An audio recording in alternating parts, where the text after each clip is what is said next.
That's right. You're not Hitler. You're not a Nazi. You don't deserve to be called that and demonized. Well, I see good things about Hitler also.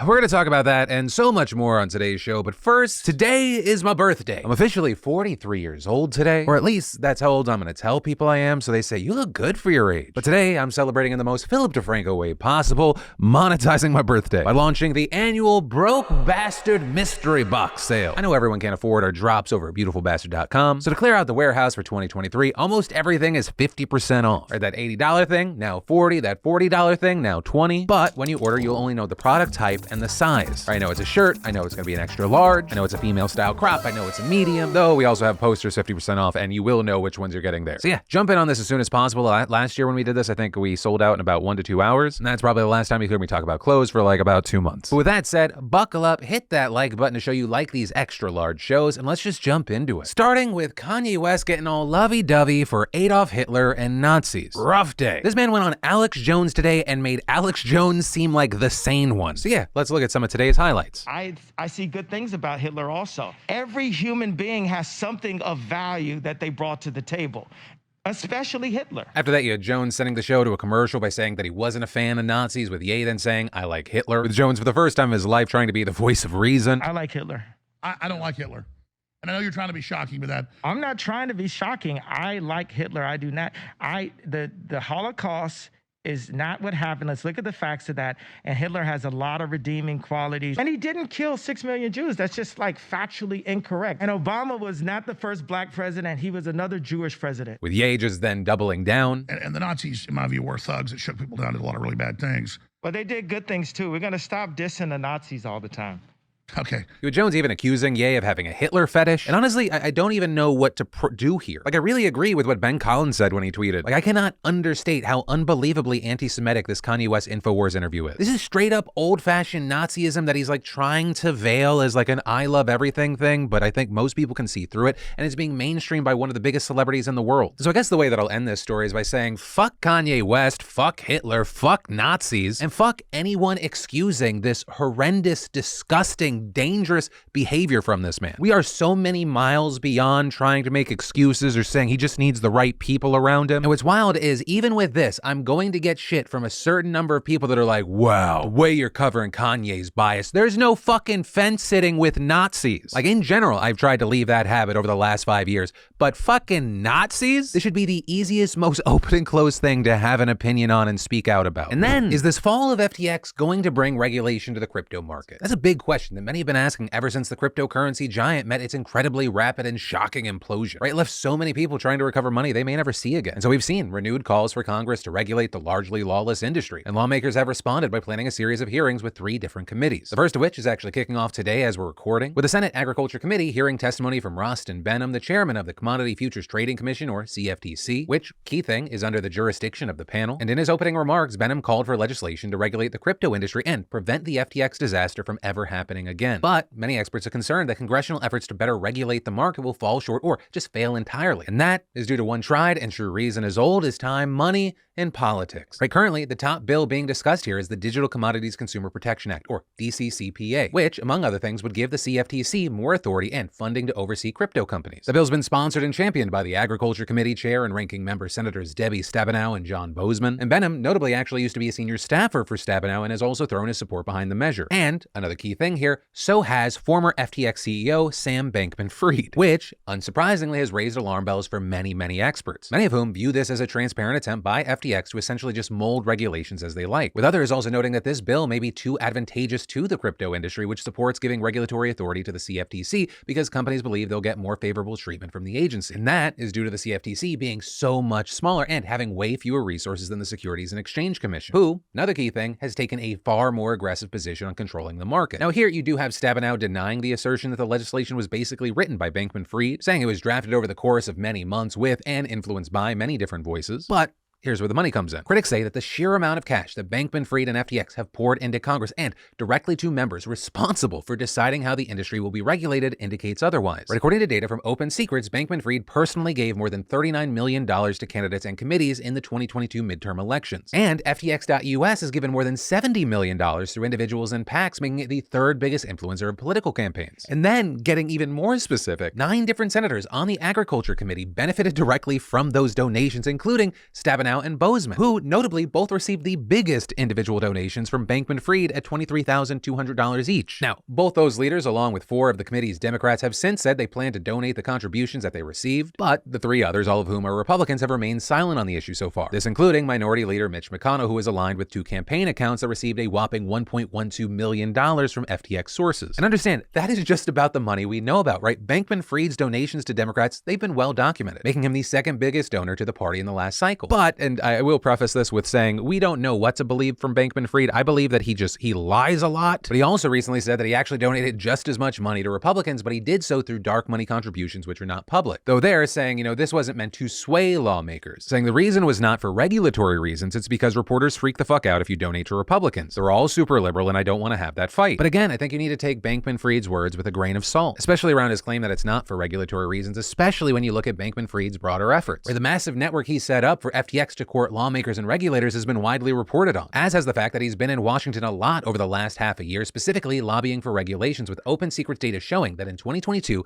the bill FTX.US most strongly lobbied for was the DCCPA. And so as a result, you have people saying lawmakers who received contributions are compromised here, with Craig Holman, an ethics expert at Public Citizen, describing the sheer volume of the contributions from FTX as absolutely breathtaking, and adding that the lawmakers who are working on crypto regulations should get rid of that money they received, saying, now that we know most of this money came through fraud and much through undisclosed avenues, these donations were meant to buy favors from Congress, not to reward admirable lawmakers. And so we'll have to wait to see what the lawmakers do. But also, even if they do that, there's no promise that other major crypto players won't just donate more in the next cycles. But also, that just touches on the lobbying problem in general. That's why I think many people think, politicians in general can be bought. Even if some politicians don't think it's that way, the money likely makes it easier to swing a certain way. And that's both public and dark alike. And so where I'll leave this is a question for everyone. Yes, the general public, what are your thoughts here? But also, if you've been involved in any way in the crypto world at all, what are your thoughts based off of what we're seeing? And then the holiday season can be joyful for sure, but it can also be stressful. And a great way to cope with the hectic holiday stress at the airport, road trips, or just escapism is with the sponsor of today's show, Raycon. Raycon's wireless earbuds give you amazing audio quality wherever you go for half the price, which makes being the gifter pretty satisfying. Their wireless earbuds, headphones, and speakers offer premium sound and useful features with up to 54 hours of battery life. Raycons are sleek and stylish and come in a range of colorways to match anyone's style. And did you know that they are Siri and Alexa compatible? Plus, they're so comfortable with optimized gel tips for the perfect in-ear fit, so they won't budge, and really, trust me, they will not. Plus, for the next month, Raycon will have a countdown to Christmas with a new pop-up flash deal for you to take advantage of every single day. So just click that link in the description or go to buyraycon.com/DeFranco to get 15% off site-wide with code HOLIDAY. And watch out for that new pop-up deal every day during Raycon's countdown to Christmas. And as if it wasn't enough, they offer free shipping, free returns, and buy now, pay later options, plus a 30-day happiness guarantee. And then the hate and harassment online is wild. You have social media companies at least saying that they're trying to figure out ways to deal with it. Though I will say, as of right now, I don't see any of these companies actually doing a good job at it. Though that's not to say I have a better solution. I don't know how you handle hate and harassment at the scale of these companies. But every now and then we see a social media platform take a swing. And right now we're seeing Twitch take a swing, with them launching a new thing called Shield Mode, which is supposed to protect people against hate raids. Right, when you have a large group of people engaging in a targeted effort to just harass a streamer. And we've seen this happen with a full range of creators, but also very specifically with Black creators, women, and LGBTQ creators. One of the most high-profile raids we saw this year was that happening to Pokimane. Right, she's one of the biggest streamers in the world, and she was subjected to just disgusting sexual comments, people calling her a slut, telling her to kill herself. But they're later saying this impacted her mental health, that she fell into a state of depression, which, just to interject here, because I know there are people out there that aren't compassionate to people who are successful or have a lot of money. I will tell you, as someone that has probably received less hate than her, nothing prepares you for the mob. And it's so much easier said than done to just say, oh, we'll just log off. And I mean that for like a number of reasons, including like when a person's job is the fucking internet. These are people to a certain degree being harassed at work. Like, I actively try not to be on social media. I fucking hate Twitter, but I have to be on it to a certain degree for my job. And when I do use it, I just try and stick to just the main feed. What are people saying, but not to me? And so the way Twitch is set up Shield Mode is that with the click of a button, you can do a number of things. With Twitch explaining, you choose which combination of settings makes sense for your community, and you control when you deploy them. Things like follower or sub-only chat verification options like a phone or an email. You can also mass ban users who have recently used a certain word or a phrase in chat that's being used to target you. And you also later have the option of unbanning users if you're afraid that you overstepped or you knocked out someone accidentally. You can also exclude first-time chatters. And then yeah, with a click of a button, you can turn it all off. With Twitch saying that way they can protect streamers but also not minimize them. With Twitch explaining streamers who need online protection the most, including Black and LGBTQIA+ streamers disproportionately targeted by hate raids, often need online visibility the most. So particularly for underrepresented communities, we hope this will be a first step in helping you keep your community open and welcoming to new members, while also maximizing your safety. And online right now, if you look, the reactions are kind of mixed. Some saying it's too small of a step after so many years of needing something like this, though others saying it looks incredibly helpful and like it could make a big difference. And overall, we're just gonna have to wait to see how it's used, if it's effective, to what degree, because honestly, it's gonna be way easier to change what's possible on platforms than it is to change human behavior. And if the last few years show anything, human behavior is very much geared towards piling on, even for those of us that try to combat it. And then, do you remember that guy in New York, or I'm sorry, that fucking scumbag out of New York that punched that elderly Asian woman like 125 times earlier this year? Well, the good news is that worthless rat bastard of a human being, Tamel Esco, he was just sentenced to 17.5 years in state prison and 5 years of post-release supervision. And I know we're not supposed to say stuff like this, but I truly hope that the worst of what we think happens in prison happens to this fucking asshole. He, for no fucking reason other than having hate in his heart, like followed this woman into her home, hit her in the back of the head, he's calling her an Asian bitch as he's stomping on her. She ends up having a bleed of the brain, multiple face fractures. And honestly, the only homes this man deserves in the future is this prison sentence and then inside of the ground. And I'm thankful he was able to be charged with a hate crime there and that there's just one less scumbag on the street. And then Jacinda Ardern and Sanna Marin, right? The New Zealand Prime Minister and her Finnish counterpart. They are in the news right now because you have people saying this thing that just happened is an example that you can literally be the leader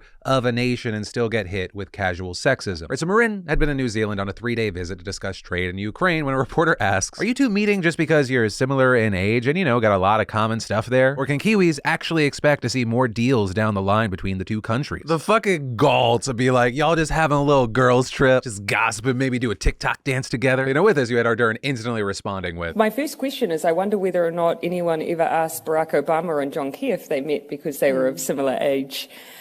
We, of course, have a higher proportion of men in politics. It's reality. Because two women meet, it's not simply because of their gender. With Ardern then going on to explain that the two countries trade hundreds of millions of dollars in goods and plan to expand that, while Marin said, yeah, we are meeting because we are prime ministers, of course, but as Jacinda said, we have a business delegation with us. You know, well, I just saw it as like a really stupid fucking question, and it kind of brought me joy to see them dunking on the guy. There were a lot of people that were upset or just kind of pissed off about this, with one journalist tweeting that he was one sentence away from asking the prime ministers if they met to talk about boys and if their periods had synced up yet, as well as another saying they were surprised they didn't ask the Finnish PM if they were there for a sleepover. But also, I do want to know, the only thing that would be shocking about this story is if this is kind of like the last time it happened. That reporter works for News Talk ZB, which turns out is a heavily right-leaning radio station in New Zealand, and they appear to take whatever chance they can to bash Ardern or try to get under her skin. And, you know, stupid's gonna stupid, so what can you do other than kind of point and laugh at it? And then, Denny Masterson's rape trial has been declared a mistrial, where the actor best known as Hyde from That 70s Show had been accused by 3 women, each saying that Masterson supplied them with alcohol and that when they became disoriented, he took them upstairs to his bedroom and violently raped them, though he pled not guilty to the charges and saying that the sex was consensual. And according to reports, they reached a mistrial because over 2 days they had 7 votes where they could just not come to a consensus, with the AP saying only 2 jurors voted to convict on the first count, 4 voted for conviction on the second count, and 5 voted to convict on the third count. And so now you have a retrial set for sometime in March. And it'll be very interesting to see what happens there. At the end of this trial was kind of weird. You had the deliberations having to be redone because 2 jurors had to be replaced because the original 2 tested positive for COVID. So we don't know how much that would have changed the conversation and possibly the end result. And also when it comes to the retrial, do we see the defense and prosecution trying different things out? Right, for example, with this one, there was a lot of conversation about Masterson being involved with the Church of Scientology, because that was a key thing. The 3 accusing him are former members of the church, who also claim the church officials tried to shield the actor from accountability. But ultimately, time will tell. And as far as the public reaction we've seen so far, we've seen notable people like Leah Remini responding. She, of course, a former Scientologist. She put out a docu-series about them, with Remini tweeting, David Miscavige, I know you read my tweets. There's nothing you can do to intimidate me into silence, and I will not stop fighting you and the evil criminal enterprise you control. And saying, I want to remind everyone that when you're a Scientologist, you are strictly forbidden from reporting crimes to civil authorities that other Scientologists commit against you. You are ordered only to report things to internal Scientology authorities. Scientology will completely destroy your life if you dare to go to civil authorities like the LAPD or FBI. You will lose everything from your family, friends, and job overnight. And claiming that Scientology and its evil leader David Miscavige obstructed justice and participated in a conspiracy to cover up these crimes. And claiming they have done this many other times in cases of rape and other sexual misconduct. Scientology should be a co-defendant in the subsequent trial. But as far as what happens from here, it looks like we're gonna have to wait till March to see. And then, is there a double standard in sports journalism? That is the question at hand because of this LeBron James call out. So if you didn't see, there's this photo of Dallas Cowboys owner Jerry Jones that was recently published by the Washington Post. It was taken in 1957, and you had Jones, who was 14 at the time, seen in a crowd peering over a group of white boys trying to block a group of black students from entering a school in Arkansas. Now, Jones has since said that he was just there out of curiosity, not to engage, that he didn't fully understand the weight of the event at the time. But you had LeBron James saying he doesn't think this photo has gotten enough attention from the media, saying during a press conference yesterday, I was wondering why I haven't gotten a question from you guys about the Jerry Jones photo. But when the Kyrie thing was going on, you guys were quick to ask us questions about that. Right, referencing the attention Kyrie Irving got after being suspended by the Brooklyn Nets for posting about an anti-Semitic movie and initially refusing to apologize, though he did eventually issue an apology after the suspension. It's also something LeBron commented on, right, saying he doesn't condone any hate to any kind, to any race, saying he thinks Irving's words caused harm, but also noting that he eventually did apologize. But in LeBron's eyes, it was an issue that got way more attention than that of the photo of Jerry Jones. And so during that press conference, he continued to ask the press why. The Jerry Jones photo is one of those moments that our people, black people, have been through in America. And I feel like as a black man, as a black athlete, as someone with power and a platform, when we do something wrong or something that people don't agree with, it's on every single tabloid, every single news coverage. It's on the bottom ticker. It's asked about every single day. But it seems like to me the whole Jerry Jones photo situation, and I know it was years and years ago and we all make mistakes, I get it, but it seems like it's just been buried under, like, oh, it happened, okay, we just move on. You know, with that, you ended up having a lot of people defending LeBron, saying things like, he's spot on. During Kaepernick's peaceful protest, almost every black athlete was asked to comment at one point. Yet here, when Jerry Jones, someone who vilified black athletes for kneeling, is found out to have been part of a desegregation mob, nobody wants to talk about it. Also, as far as the people dismissing the situation, right, saying Jerry Jones was just a teenager at the time, you had people pointing to a number of instances where you had young black boys being blamed for their own murders. But yeah, with this, I'd love to know your thoughts regarding the accusations of double standards in the media. And then, did you know that 2 out of 3 guys will experience some form of male pattern baldness by the time they're 35? Maybe you have that friend or that family member that's dealing with hair loss, and thanks to a sponsor of the PDS, Keeps, you don't have to sit around and wait for that to happen. Whether you're looking to prevent hair loss, stimulate hair growth, or just take better care of the hair that you have, Keeps has you covered. Keeps helps you stop hair loss before it's too late with a scientific and affordable approach to treatments that are up to 90% effective at reducing and stopping further hair loss. And in addition to clinically proven treatments, Keeps has an award-winning all-natural thickening shampoo and conditioner system. And you can get these products delivered directly to your door, meaning no more going in person to the doctor's office for your prescription, saving you both valuable time and money. Keeps is the way to go. So to get 50% off your first order, go to keeps.com/DeFranco, or just click that link in the description. That's keeps.com/DeFranco. And then there's an Adderall shortage in the US, and it could cause a massive health crisis. Right, so there was already an issue. Back in mid-October, you had the Food and Drug Administration announcing that there was a nationwide shortage of immediate release Adderall, with the FDA specifically noting that Teva Pharmaceuticals, which is the biggest manufacturer of the drug, that they were experiencing ongoing intermittent manufacturing delays. But since then, the FDA has also reported that there are other manufacturers experiencing similar problems as well. And in statements to the media, Teva said that the supply disruptions were triggered by a combination of a since-resolved labor shortage on its packing line this summer, as well as increased demand for the drug, right? Adderall prescriptions have skyrocketed over the last 2 decades. From 2006 to 2016, the prescription of stimulants more than doubled in the States, and those numbers have only grown since the pandemic, right? According to figures from the data analytics firm IQVIA, from 2019 to 2021, Adderall prescriptions alone rose by about 16%, surging from 35.5 million to a whopping 41.2 million, with a big spike over the last few years being driven by the fact that more people are seeking these drugs to help cope with stress and distraction. And because telehealth regulations were relaxed during the pandemic, it made it much easier for people to get diagnosed and prescribed the meds in shorter periods of time. As we've talked about on the show, a number of new startups have been flooding social media, and specifically TikTok, with ads telling people to get ADHD meds if they feel distracted or tired. But you have experts saying the issue here is that with apps designed for such quick diagnosis, it can be hard to tell if ADHD is actually the problem, right? If the symptoms line up. With all that also prompting concerns over overprescription, which some speculate could also be driving this shortage. Also beyond that, Adderall is a Schedule II controlled substance, so it's highly regulated by the Drug Enforcement Administration, which, key thing, it means that there are caps on how much each company can produce, so they can't just ramp up production to make up for the backlog. Plus, it's also difficult for pharmacies to just pivot and start carrying new brands because of the regulations on the drug. And understand, this shortage can create some serious problems. In fact, to get a better idea of what is actually at stake here, we reached out to an expert. Specifically, we spoke to Leo Beletsky, a professor of law and health sciences at Northeastern University and a faculty director of the Health and Justice Action Lab. And we kick things off with a very calm question of, are we about to see the beginning of a full-blown public health crisis? To which he responded, I hope not. I'm afraid that we might be. So there's 2 major concerns here. One is that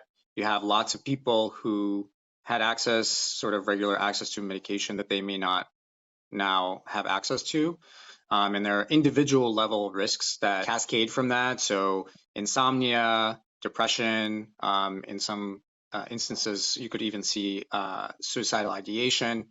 So all of these are kind of, health risks that result from rapid tapering or discontinuation of taking Adderall. What is an even bigger concern, or an equally important concern, is that lots of people without access to the pharmaceutical supply will turn to the illicit market. Counterfeit Adderall is readily available on the illicit market, and other form of amphetamines, specifically methamphetamine, is widely available on the illicit market 24/7. There's no shortage in that market. Bletsky also went on to explain that there are a number of harms that can come as a result of people turning to the black market. And we actually have firsthand evidence of this from the opioid crisis. As he noted, opioids were also widely criticized as being overprescribed. And so when access was cut for prescription opioids, people turned to illegal markets, and we saw a massive spike in the use of heroin, counterfeit opioids, and fentanyl contamination. And you had Beletsky saying that this Adderall crisis is super scary because there are so many parallels to the opioid crisis. The public health sort of population level concern is that we might see similar patterns here, where lots of folks are being pushed into the illicit market, and there, it's the Wild West. Counterfeit Adderall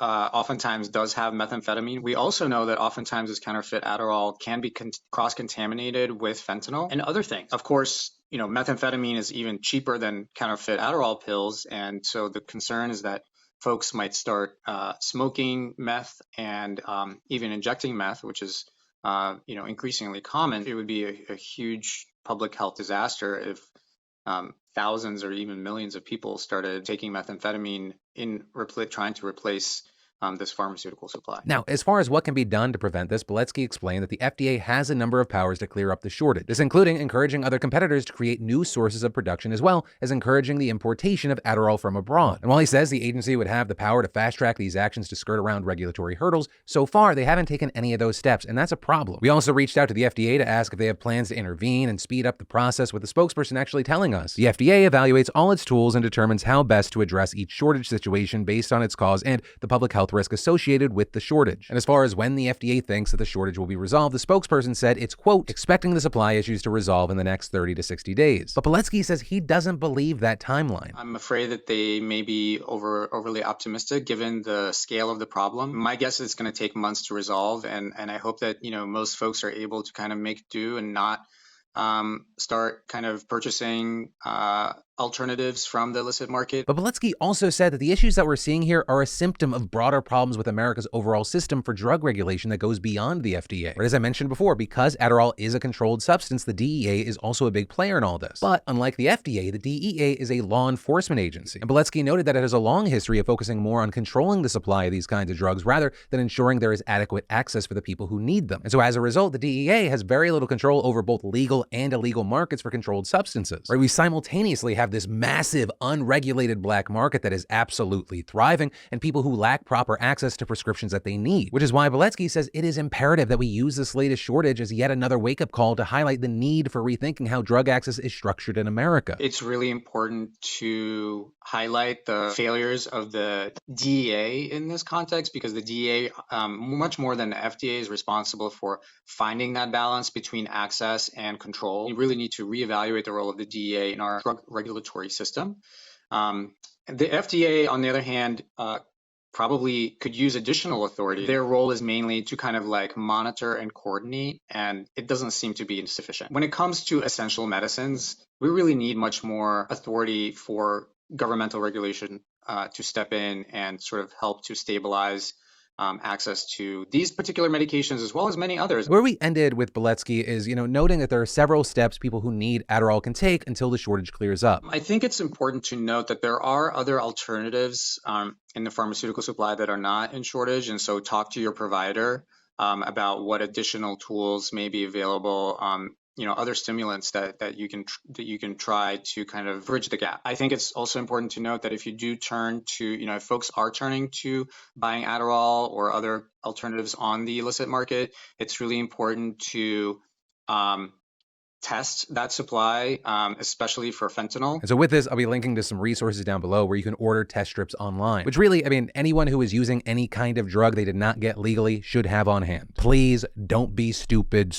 But for now, that's where we'll leave it. A big thank you to Professor Beletsky, and for all of y'all, any and all thoughts on this topic, maybe experiences with this topic if you take the drug. It's a big, massive topic and problem, and it affects millions of lives, and I want to make sure we hear from some of them. And that is where I'm going to end today's show. As always, thank you for watching and being a part of my daily dives into the news. Also, remember, it is my birthday, but get a present for yourself over at beautifulbastard.com. We got that Broke Bastard 50% off sale. First come, first served, then gone forever. But as always, my name's Philip DeFranco. You've just been filled in. I love yo faces, and I'll see you Sunday.